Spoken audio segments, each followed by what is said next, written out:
Alright, so we just walked through the Universal Administration Building, bypassing this crazy line back here for the R.I.P. tour. I hear chainsaws. I hear chainsaws as well. Oh, it's about ready to kick off. Oh, they're letting people in. Okay. One amazing thing about the R.I.P. tour is you don't have to wait in this line. You can just bypass that and you go check in at Cafe La Bamba, which is where we're headed. So hopefully they got some food. I am starving. So hungry. We're gonna walk through our first scare zone on our way to Cafe La Bamba. I'm really excited to be back. So I'm excited too. this thing officially goes from 6 p.m. to 2 a.m., but our R.I.P. tour is from basically 6:15 till 11.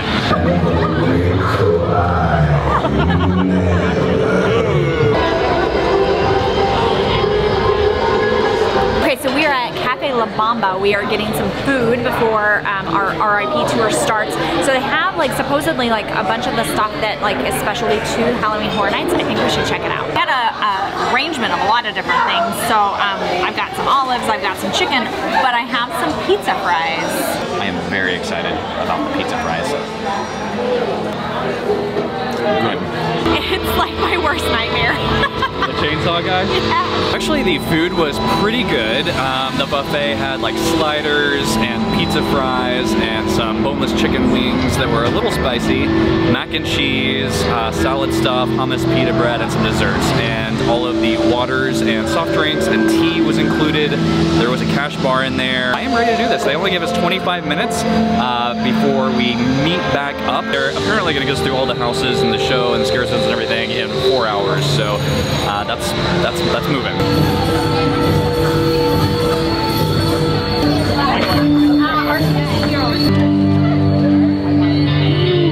We are at the back of Universal Studios, heading backstage to the 4 houses that are back here. We get to not take the long line that we walked when we had the express pass all the way around to the front of all these houses. We can just go from the exit to the front, which is super quick. I think this one is Descendants of Destruction. I want to say, yeah, I'm pretty sure. Okay, I actually really like that one. Yeah, that was a good one. Good, yeah. We are getting left. Our tour guide is like up there. I think so we do have a permission to film inside these houses and backstage on this particular tour. That is something that normally you can't do. So yeah, we're gonna film. Yeah. First up, we're headed into the Weeknd, which is one of the most popular houses here. The music that we're playing out here is the album. You can hear the full song out here, jam out like you're in the club, which is what our cue is. Probably the scariest part of the house. But then when you go in, that music gets twisted, that music gets changed, it's altered. The Weeknd actually worked with us to work on the music to theme it to our house. The Weeknd actually reached out to Universal to collaborate with them, and so like it was, you're stepping into his mind almost, and then he worked with them on his music as well to like make it fit the house. So I kind of love that. I think that's really cool. Are you ready for this? Going first? Going first!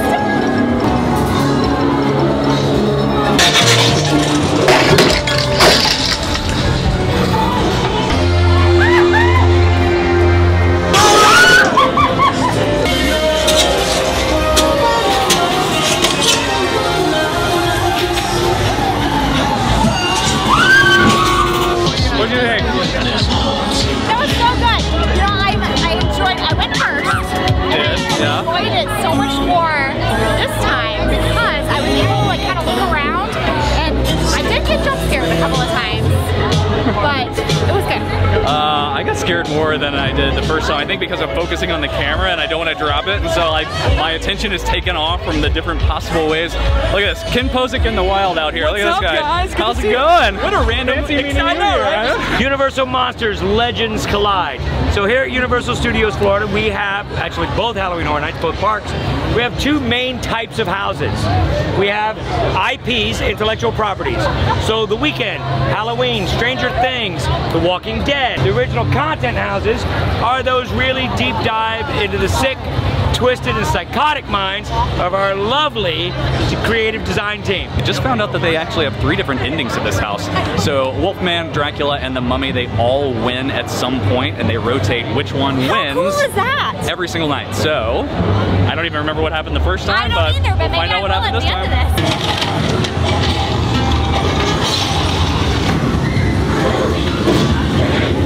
death to all who trespass in the temple of Anubis.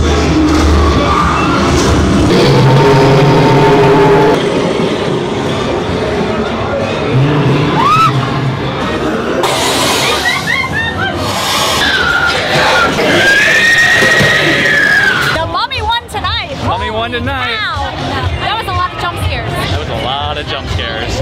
He did say that the Universal Monsters was the most jump scare intense, like the most packed into a small amount of space, which I completely believe because they were around every corner. Oh my gosh, at one point they were coming at me on both sides. Like I don't even know who was attacking me, but all I did was scream and like shake my hands. Yeah, I think I got that on tape. This one is our end of the world, our apocalypse house. Okay. But unlike the apocalypse is upon us, it's happening now. This one happened long ago. Okay. The humanity to survive sought refuge underground. We're in New York City where they went into the subways. And up next is Descendants of Destruction. This was a great one. I remember enjoying this one. Like, this one was good. This one was good. And then after that is Bugs Eaten Alive. So, first four.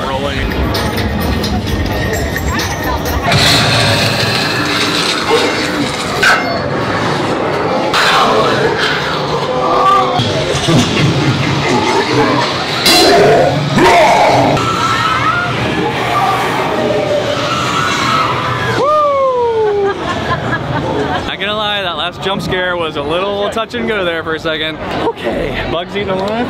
This was actually my least favorite house last time because it wasn't like the Bugs Eaten Alive because there wasn't many jump scares. So like it didn't freak me out. Now his story was legit. Now the story on this one is that it's the 1950s, the age of innovation, where there's a new invention called air conditioning that can cool your house. But there's a company out there that's really going for it. They're going to combine heating, cooling, and pest elimination in your home. The bugs react to this chemical. They start to get very aggressive. In fact, they break out of their terrariums. They begin to kind of go all over. They get very aggressive. They attack the attendants in the houses. They lay eggs in the attendants in the houses. And they begin to mutate and combine with other bugs. That's the story. 37,591 cockroaches, flies, spiders, bees, and other insects. Right, yeah, that one's not my favorite, but it's not horrible. It's a little gross and creepy. It's more gross than it is scary. Yeah. We're going to the Wildfire show. The R.I.P. seating area is right down in front. It is in the center, and holy cow. We saw this the first time, and it was a little risque, so this should be interesting. At least we don't have our 16-year-old son while we're watching this. I'm super excited because we are right in front of like the stage that's like out in the theater. The nightmares will come for me.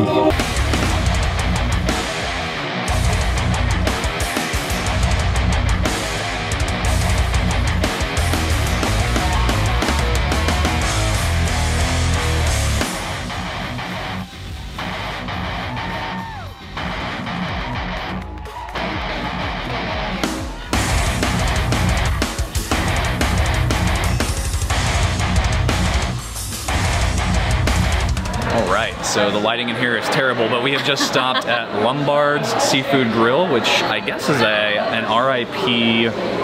tour lounge. My cup lights up. Your cup does light up. So if you get these souvenir cups, they're $17 the first time you buy them, but you get doubles and they're $13 refills. No rest for the weary. It is 9 and we are moving on. So we're going through this main scare zone here. The way you describe this scare zone is that there's a stage there and they are conjuring all of the spirits for all of the other scare zones. This one is not just a walkthrough, but it is a stage show as well. Up next, Blumhouse. The horrors of Blumhouse. As you guys know, Blumhouse is a production company. We've actually worked with them quite a lot. So we are heading into Blumhouse. This is a compilation of 2 houses in one. It's a combination of Freaky and Black Phone. This was not my favorite last time, but I know. It's fine. Not my favorite. I'm ready for Halloween. Halloween, yeah. Black Phone. All the missing children. The phone doesn't work. That was intense. Intense, huh?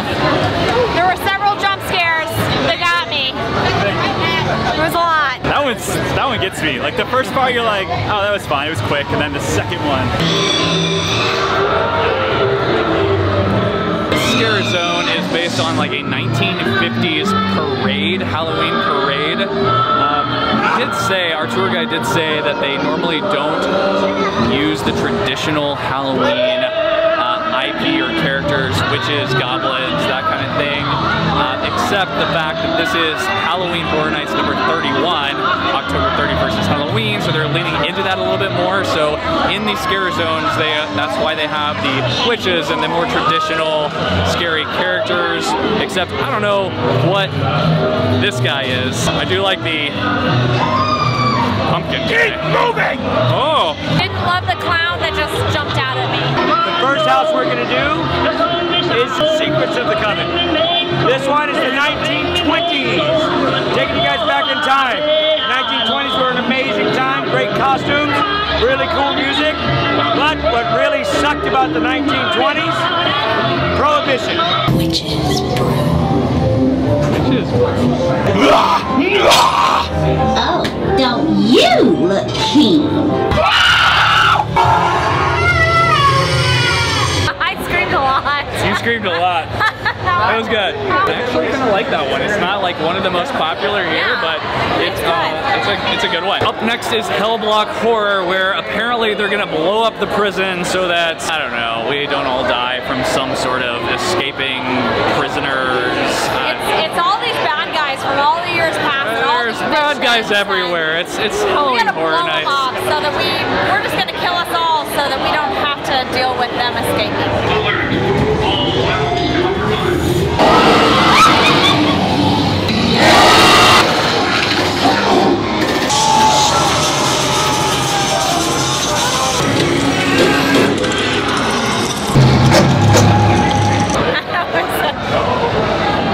You screamed a few times. I did scream a few times.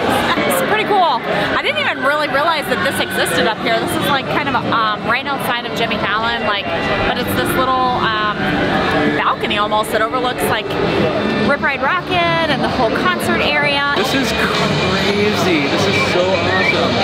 Stage there, Fallon. So this is the second floor of Fallon. This is an incredible spot. We're just gonna hang out here for 10-15 minutes and then go to the next one. Up next is Fiesta de Chupacabra.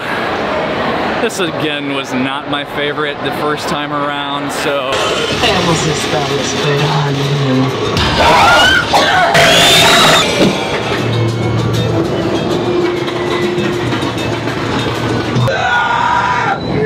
Fiesta de Chupacabra. Leslie did not injure herself tonight. It was good. Better without bruises? Yes, better without bruises. All right. The last two houses, my final two favorites. This is the most beautiful house I have ever seen us do. Dead Man's Pier, Winter's Wake. This story actually comes to us from one of our scare zones. So we had Dead Man's Wharf. So a fishing captain and his wife. The fishing captain goes out to sea to make a living and the wife waits for him at home. Just before he's due home, she goes back out, she knows his schedule, and on the pier she beautifully plays her violin, calling her husband back from the sea. A beautiful, lovely reunion. One of the best houses here, Dead Man's Pier, Winter's Wake. This is also one of the most popular, so if you want to do this, get here early, get an express house, do an R.I.P. tour. I don't even know what the standby time is right now.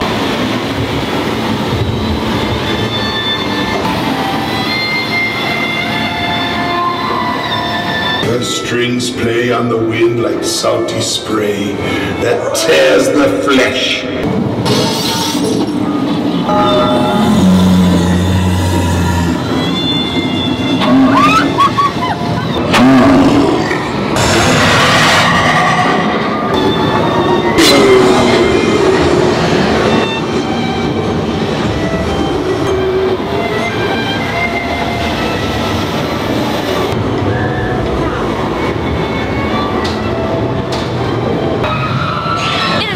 Holy cow. Really so beautiful. Like, and the attention to detail in them. You gotta like look up and around, and I didn't do that last time. It was so good. So good. Our last house will be Halloween. Yes. Now, one of the things that's great about Universal Studios and our Halloween event is that we do not repeat houses. In fact, we've only ever repeated one house one time. Our 25th anniversary, we asked the guests, you know, which one do you want to see again? And we repeated American Werewolf in London. But other than that, we've never repeated a house. And we've done Halloween before. So how can we do it again? The first time we did it, we walked you through that movie beat by beat, putting you in that movie right in the middle of the action. This time, it's gonna be slightly different. We're gonna walk you in at a different angle. We're gonna show you different things and play the music. The best example of this are the first two rooms. The first room you walk into is Michael's bedroom. You've never seen that in the movie. The movie opens up, you see him with the mask, and then you see him outside. When we go into the sister's bedroom, she's dead on the floor, so we don't see the stuff that we saw in the movie. So now you're a little bit apprehensive because this is not what you're used to. It's Halloween, but it's just not quite.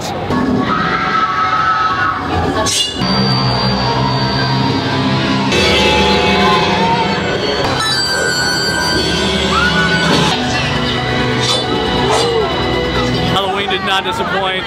That is the best house here, hands down. I love that house. So I got lost, and I didn't know which way to go because the bad guy was like lots of different directions. It was so good, so good. I loved it. All right, so we were just walking into Dockside, and true to form, our tour ended at 11. Yeah. It is 11:06. We had a private van bring us back over here. It was fantastic. I think we're going to grab a drink at the bar. You got any last minute thoughts? Even though we didn't pay for the R.I.P. tour, I really think that that is the way to go. Like, it is, it's fantastic. It was fantastic. I really enjoyed it. Like, getting just like the breaks throughout the evening at some of the lounges, and it was like quiet, and you can kind of like step away from everything for a minute. It was really nice. All right, so thanks so much for watching along and following our journey at Halloween Horror Nights 31. Super grateful for Universal inviting us to this event. Thank you very much. Halloween house is still the best. Halloween is still the best. And we will see you on the next video.